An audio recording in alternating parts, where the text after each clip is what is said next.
അതെ, നമ്മുടെ വെള്ളാപ്പള്ളിയില്ലേ, അദ്ദേഹത്തെക്കുറിച്ച് അദ്ദേഹം മുസ്ലിം വെറുപ്പ് പ്രചരിപ്പിക്കുന്ന ആളാണെന്നോ അല്ലെങ്കിൽ വിഷം തുപ്പുന്ന ആളാണെന്നോ ഇനി ഒരാളും സംസാരിച്ചു പോകരുത്, മിണ്ടിപ്പോകരുത്. കാരണം എന്താണെന്നല്ലേ, ഇതൊന്ന് കണ്ടു നോക്കി. ഒരു വീടയറുമ്പിനും വരുത്തരുതെന്നുള്ള അനുകമ്പയും സദാ കരുണ എല്ലാം കൂടി കാണിക്കാനുള്ള സമയമില്ല. ഏതാണ്ട് 20ഓളം ഫോട്ടോസാണ് അദ്ദേഹം ഫേസ്ബുക്കിൽ അപ്ലോഡ് ചെയ്തിരിക്കുന്നത്. ഞാൻ ചിന്തിക്കുകയാണ്, മുസ്ലിങ്ങളെ ഇത്രത്തോളം കരുതലോടെയും സ്നേഹത്തോടെയും ചേർത്തു പിടിക്കുന്ന ഈ നല്ല മനുഷ്യനെ തീവ്രവാദിയാണെന്നും മുസ്ലിം വെറുപ്പ് പ്രചരിപ്പിക്കുന്ന ആളാണെന്നും എങ്ങനെ പറയാൻ കഴിയുന്നുണ്ട് നിങ്ങൾക്ക്? പിന്നെ അദ്ദേഹം ഈ പ്രായത്തിനിടക്ക് പലയിടത്തായിട്ട് പലപ്പോഴും മുസ്ലിം വെറുപ്പ് പ്രചരിപ്പിച്ചിട്ടുണ്ട്, നല്ലോണം പറഞ്ഞിട്ടുണ്ട്.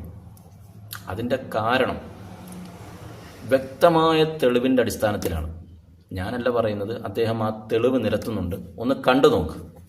ഈ തീവ്രവാദി എന്ന് പറയുന്നത് എന്തുകൊണ്ടാണ്? അദ്ദേഹത്തിന്റെ പേര് അതുകൊണ്ടായതുകൊണ്ടാണ്, അല്ലെങ്കിൽ ഇതിനു മുമ്പ് അതുപോലെ തീവ്രവാദ ബന്ധത്തിൽ അദ്ദേഹം ഏർപ്പെട്ടതായിട്ടുള്ള അല്ല, ഒരു മാധ്യമ പ്രവർത്തകന് തീവ്രവാദി എനിക്ക് പറയാനുള്ളത് അല്ല, എന്ത് അടിസ്ഥാനത്തിലാണ് തീവ്രവാദി എന്ന് പറയുന്നത്? എന്റെ അനുഭവത്തിൽ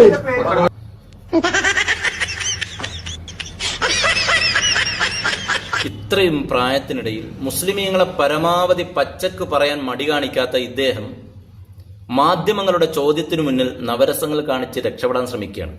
നമ്മളൊന്ന് ആലോചിച്ചു നോക്കണം.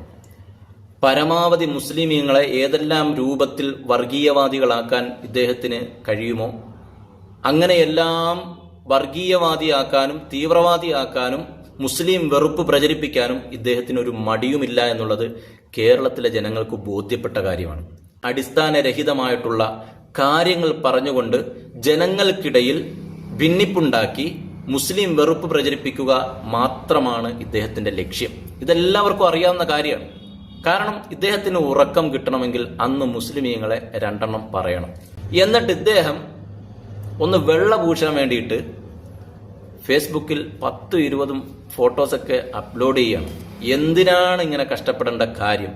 നിങ്ങൾ നല്ലൊരു മനുഷ്യനാണെന്ന് ജനങ്ങൾ അംഗീകരിക്കണമെങ്കിലേ വളരെ നിഷ്പ്രയാസം നിങ്ങൾ കൊണ്ടു നടക്കുന്ന അല്ലെങ്കിൽ നിങ്ങൾ വളർത്താൻ ശ്രമിക്കുന്ന ശ്രീനാരായണ ഗുരുവിൻ്റെ ആശയമുണ്ട്. അത് ജീവിതത്തോട് ചേർത്ത് പിടിച്ചാൽ മതി.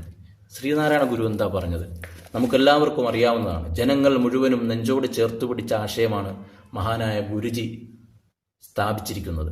നമുക്കറിയാം,